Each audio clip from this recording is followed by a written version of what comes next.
Thank you and welcome to the show this morning.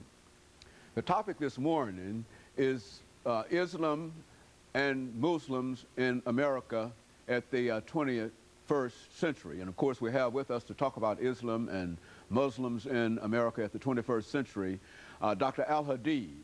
Dr. AAl-Hadid is the chairperson of the Africana Studies Department at Tennessee State University. And of course with Dr. AAl-Hadid is RFakhruddin1. And of course, Mr. RFakhruddin1 is a member of the Islamic community as well as the Islamic Center in Nashville. And of course, let me welcome you, Dr. AAl-Hadid. Thank you, and Dr. Mr. RFakhruddin1 to the show this morning, and to tell you how delighted we are to have both of you here this morning. Of course, Dr. AAl-Hadid, this is one of the first shows that we've had an opportunity to deal specifically with Islam on this particular show. We've dealt with a number of other issues that certainly surrounded that. Let's have you and Mr. RFakhruddin1 to give us some information about your background and your education and some of the things that were important to the two of you, and after which we will then get into a discussion of Islam and Muslims in the United States at the 21st century. Let's start with you, Dr. AAl-Hadid. Yeah, I guess this time, Doctor, I will just give my Islamic biography since this is the topic. Good. Well, you know, I came interested in Islam in the 1960s, and when I was a graduate student at the University of California in Santa Barbara. And it just so happened most of my best friends were Muslims, and they got together one day and decided that, you know, I was a Muslim and did not know it. So in 1969, I had a chance to study at the University of Nairobi in Nairobi, Kenya. And at that time, I went to a mosque after having been there for about 2 weeks, and I declared that I was a Muslim in August of '69. And 6 months later, I made the pilgrimage to Mecca in 1970. And so I've been on this path of Islam since 1969. Came to Tennessee State, and of course, initially I was in the sociology department, and currently I'm the chair of the Department of Africana Studies at TSU. Mr. RFakhruddin1, what about your situation in terms of your background and how you ended up here with us today? Well, continuing where Dr. AAl-Hadid left off, in 1969, he accepted Islam. That's when I came to this world. And in 1970, moved with my parents from Bangladesh, actually, to Nashville. So we've resided in Nashville since 1970, basically most of my life.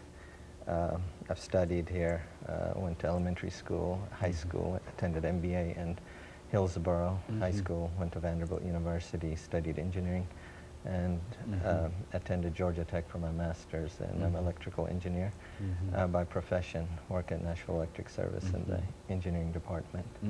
And now you're at the Islamic Center here in Nashville, Tennessee. Yes, I'm involved with the Islamic Center on the board.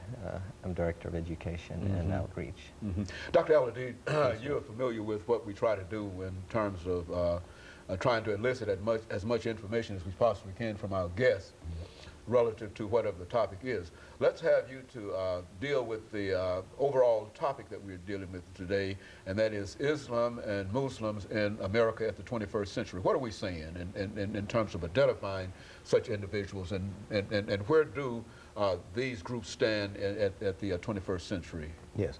Let's start with saying what Islam is.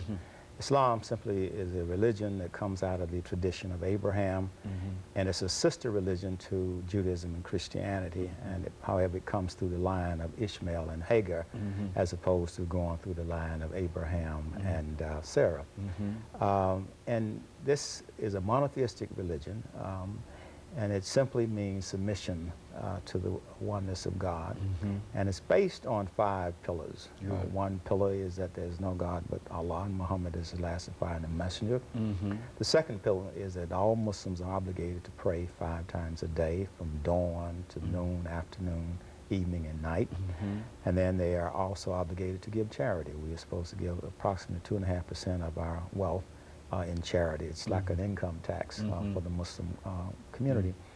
And the third thing is that during the month of Ramadan, which is the 9th month of the Islamic calendar, we fast from dawn to sunset, and then we end it, and we have a big celebration. And the 5th pillar is the pilgrimage to Mecca, and I think a lot of the people in the audience might know about this because when Malcolm X made the pilgrimage in 1965, he changed his understanding of Islam and became more of a humanitarian and more international and standing more for human rights. Now, in terms of Muslims, how did Muslims come over here? Well, I tell you what, we've got about 30 seconds Yes. before the end of this period, and certainly we want to make sure that we don't interrupt you, and you know I don't have any problems interrupting you. And so what we'll do, instead of having me to interrupt you, let's simply allow me to take up the next 15 or 20 seconds. Yes. And then we'll come back during the second segment, and we'll have Mr. Fakhruddin to give us some information in reference to his experiences and to talk about his immigrant experiences. And then we'll come back and we'll deal with the substance of what we're doing with you. Yeah. And of course, we'll be back with our audience following this very, very short commercial break.